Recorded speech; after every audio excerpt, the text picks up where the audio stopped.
संसार जित्ने हाम्रो देश नेपाल सबैको मन लोभाउने देवी देवता पितृ पुर्खा ऋषि मुनिले बास गरेको देश।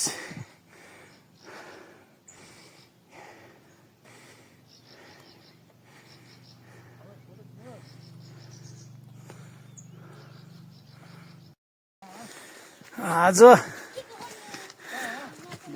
तिम्रो बाटो चल्यो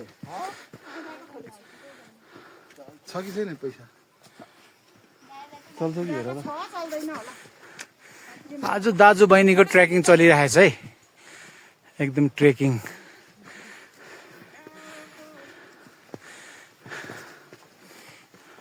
दिदी हिँड्नुहोस् अगाडि।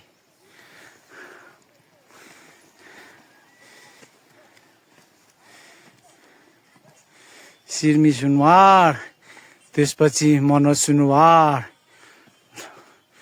मामा माइसँग फुर्ती गर्दैछ, खुसीले हिँड्दैछ।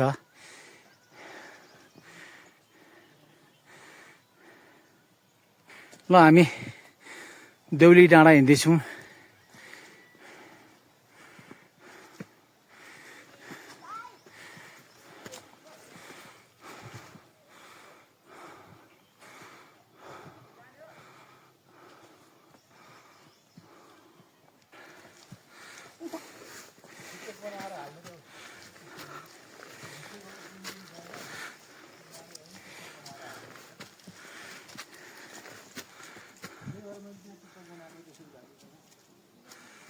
यादको लागि दाइ।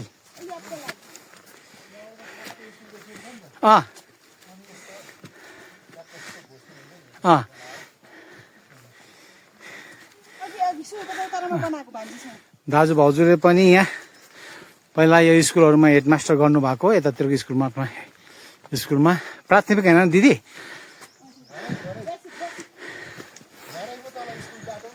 ए ए ए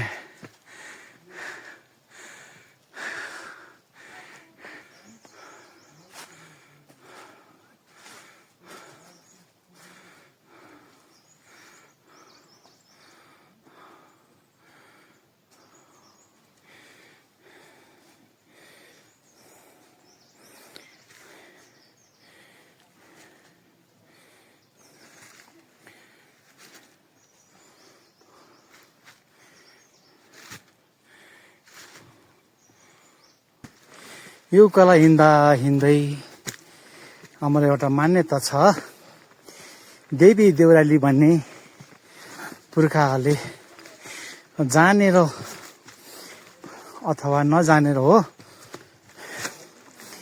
त्यतिखेर प्राकृतिकलाई पुज्ने, देवी देवता मान्ने त्यो भएको हुनाले अब हिँड्दा हिँड्दै पनि यहाँ बाटोमा एउटा देवीको स्थापना भएको रहेछ। अब हामी यहाँ फुलपाती चढाउँछौँ। शुभ यात्रा होस्, शुभ दिन होस् भनेर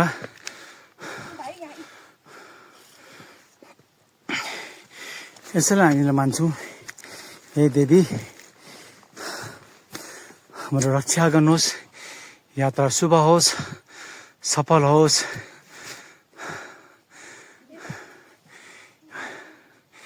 यही हामी उहाँलाई हामी पुज्छौँ है, यो देवीलाई। प्राकृतिक देवी हो। यहाँ नमस्कार।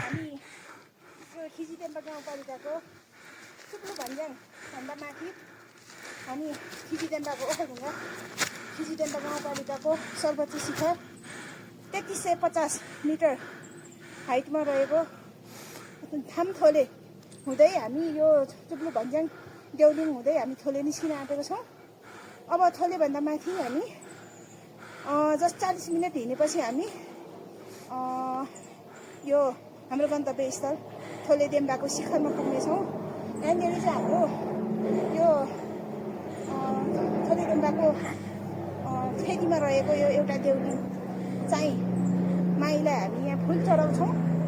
देवीलाई यसरी नमस्कार गरेर यो देउराली माता हो, रक्षा गर्नुहोस्, सबैको कल्याण गर्नुहोस्, यो जगतको भलो होस्। हे माता, यो हाम्रो पुर्खाले मानिआएको देवी देउराली भन्ने कुराहरू सबैले मान्नुपर्छ, मानिराखेको पनि छ। हे माता, रक्षा गर्नुहोस्, कल्याण गर्नुहोस्। कसैले धर्म फेर्दैमा त्यसको स्वर्गवास हुँदैन। त्यसले कर्म गर्नुपर्छ। आफ्नो पितृपुर्खालाई बिर्सेर अरूको धर्म परिवर्तन गर्ने मान्छेहरूको के हुन्छ होला, यसमा प्रश्न चिन्ह खडा गर्नुपर्छ र तिनीहरू स्वयं आफैले पनि बुझ्नुपर्छ हामी कुन वंशमा, कुन जातमा, कुन धर्ममा आयौँ, त्यसलाई निरन्तर दिनुपर्छ।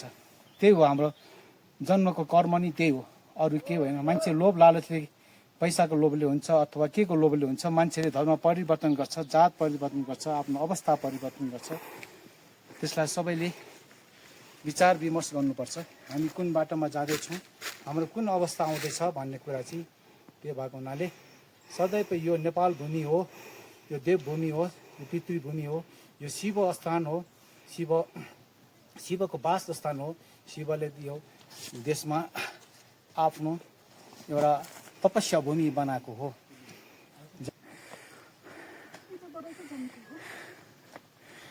हाम्रो सानो सानो भाइले पनि यति आस्था गरेर कसैले फुल, कसैले ढुङ्गा, कसैले पत्ता, आफ्नो जानेको कुराहरू, सकिएको कुराहरू चढाउने हो। यो सबभन्दा ठुलो आस्था नि यही हो। मान्छेले धन सम्पत्ति चढाएर हुँदैन, आस्था बिना धर्म कर्म चल्दैन। आऊ भाइ हो, एक सर्ट हानिदिउँ। भाइहरू कता हिँडेको? थोलेदेम्बा। आज महोत्सव छ। आज 2083 साल वैशाख 1 गते होइन? नयाँ वर्षको सबैलाई शुभकामना। भाइहरूलाई पनि धेरै धेरै शुभकामना। ल, यात्रा सफल होस्। भाइहरूले हाकेको चिताको सबै कुरा पुगोस्। ल, धन्यवाद भाइ। ल भाइ, यता हेर्नु पर्यो। ल भाइ, यहाँ भाइहरूलाई 2083 साल वैशाख 1 गते नयाँ वर्षको शुभकामना है भाइ। ल,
अब नजिक आइपुग्न आँटे है। अघि हामीले देखाएको गन्तव्य स्थान नजिक पुग्न आइपुग्यो। यहाँ यस्तो व्यवस्थामा रहेछ। म त मावर पुरा खुइलेको हेर्दा त के रहेछ भनेको त यो एक किसिमको कस्यान रहेछ, यस्तो किसिमको। त्यो भएको हुनाले यो सबै हिउँले खाएर हो कि केले खाएर हो, यस्तो भएको रहेछ। अनि टाढोबाट देख्दाखेरि पुरै उदाङ्गो देखिने रहेछ डाँडा। ल, यो चाहिँ खिची फलाट्यो है। अब यस्तो बाटो छ, यो बाटोभरि हिँडिन्छ।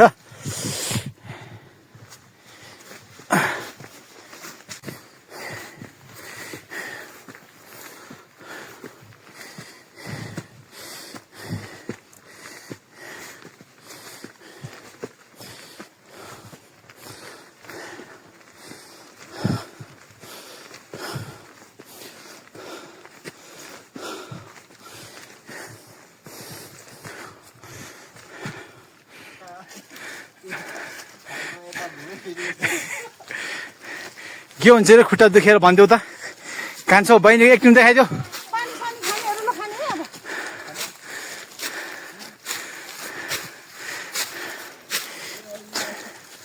पानी थोरै थोरै खाने है धेरै खाने होइन पानी खाने कि खाने अर्को फर्किँदा खाऊ न दिदी खै कान्छ एकचोटि पानी खानु जलसम्म भयो सिरमिला त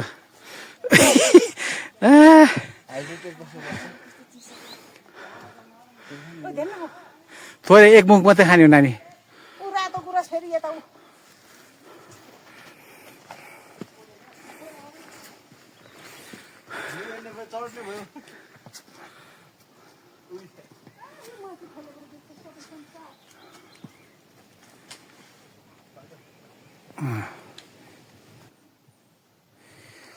यो पदमार्ग बनाएको रहेछ किनभने खिचिदेम्बा डाँडालाई पर्यटन क्षेत्र घोषित गरेको रहेछ त्यो बाटो हुनाले यहाँ यस्तो व्यवस्था पनि छ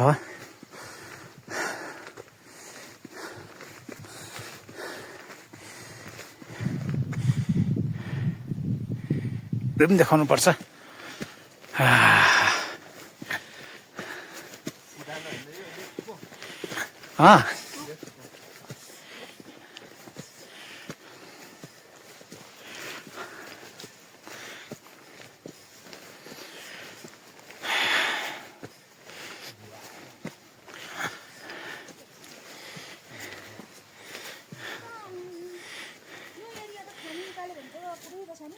के रहेछ दिदी यहाँ खानीमा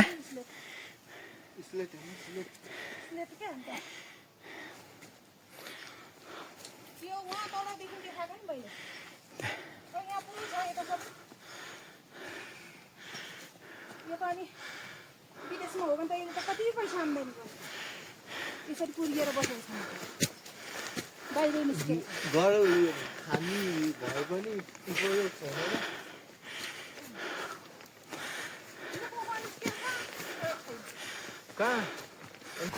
अब अन्त्यमा तिमी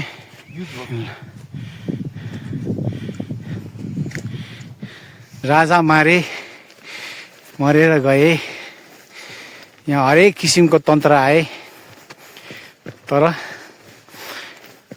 कोही नेपाली विचारको छैन सबै विदेशी विचारको छ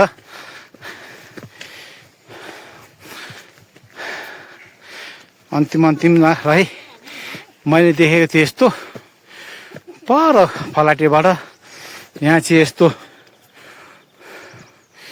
यो खर रहेछ सानो अनि पुरै यसको क्षेत्रफल जति यस्तो मरेको रहेछ अनि उदाङ्ग देख्दो रहेछ फलाटेबाट हेर्दा युनिक देख्छ नि त्यहाँबाट हेर्दा त फेरि यसलाई के भन्छ अरे दिदी थोले देम्बा ए ल है थोले डाँडा निस्किन आँटेछ ल ल के डाँडा दिदी हो अन्तमा आएर अब थोले डाँडा आइपुग्नु आँटे है थोले डाँडा थोले चाहिँ टेक्यौँ रे हौ देम्बा डाँडा अझै लाग्छ 40 मिनट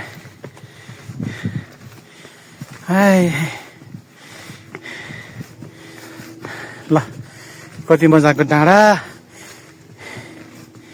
ल हेर्नुहोस् हजुर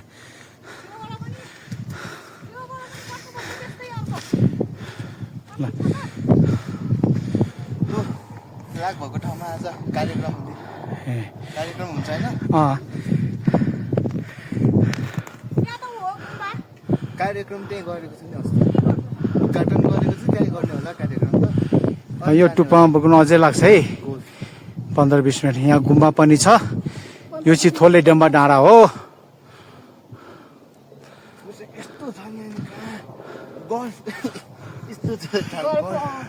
यहाँ गल्फ खेल्छ अरे ए आज यहाँ सिर्मीले भाइलन बजाउँछु भनेको छ त्यो भने अघि माइजूले बोक्नु भयो अब यहाँ दाइले बोक्नु भयो यसले सबैलाई भरिया बनाएको छ ऊ आफू एक्लै बसेर ऊ माथि मामासँग टुप्पामा बसिरहेको छु थाकेर।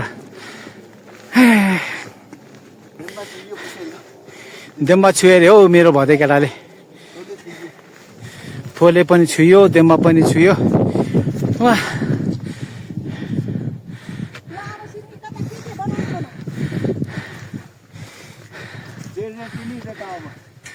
ल सिरमी सुनाको आज एउटा भायोलिनको गीत जानी नजानी पनि बजाउँछु भनेर यहाँ मामालाई उचाल्दैछ है। ल गजब रहेछ बाटो।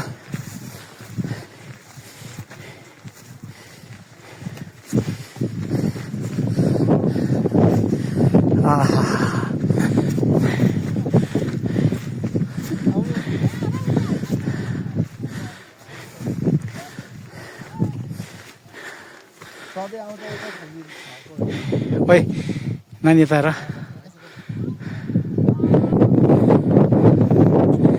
हावा चाहिँ गजब लाग्दैछ है एकदम।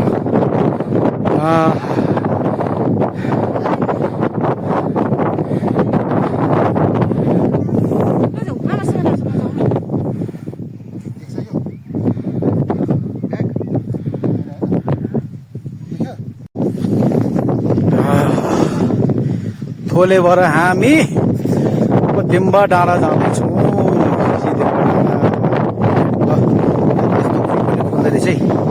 क्या यार प्रकृतिको यो उपहार हो, प्रकृतिले दिएको उपहार हो। प्रकृतिलाई माया गर्नुपर्छ। एउटा बाँदर यहाँ हिँड्दैछ।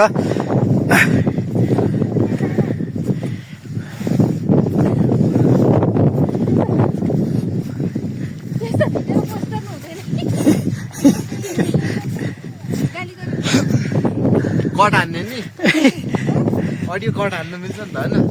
मिल्छ।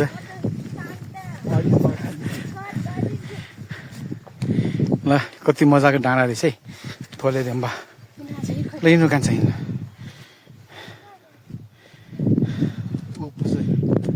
हजुर रेस्ट गर्ने थियो होइन? रुम बनाएको थियो। यहीँ रेस्ट गर्ने रुम रहेछ। तर यो हावाले उडाएको हो कि मान्छेले उडाएको? हावाले उडाएको हो कि टोपी छैन। अनि यहाँ हावाले उडाइहाल्छ नि। अब त्यो डाँडा कटेर जाने हो हामी।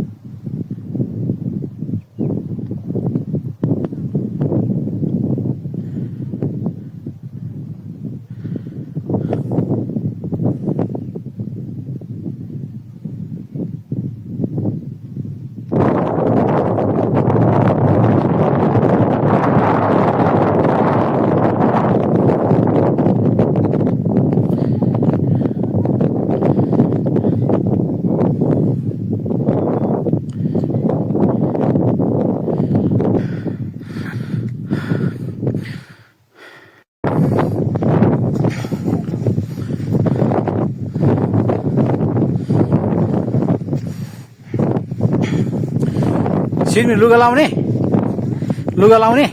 ल।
लेकतिरको लालगडा यो दाउरा सबै देखियो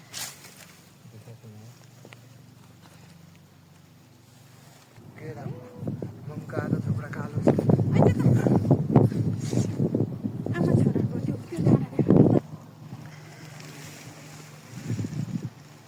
यो आएन पनि खोप्यो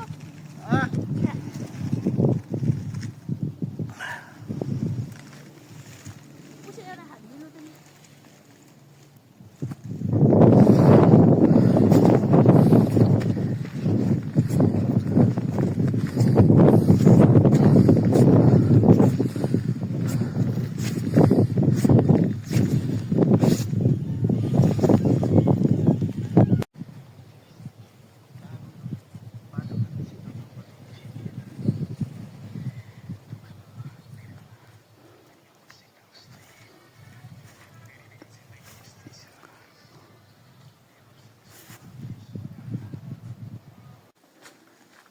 चिज बोल पड्केछ खुसी चिजबल ए खानेकुरा पड्केछ नि बस भनेको उफ्र भने 30% भन्दा भएन मलाई के त मुनि यहाँ आए आए आए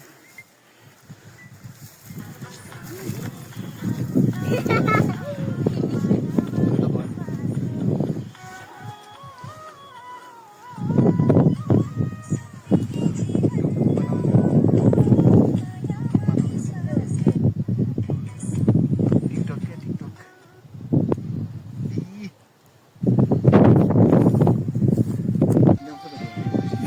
ओ गर्छ नि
Thank you.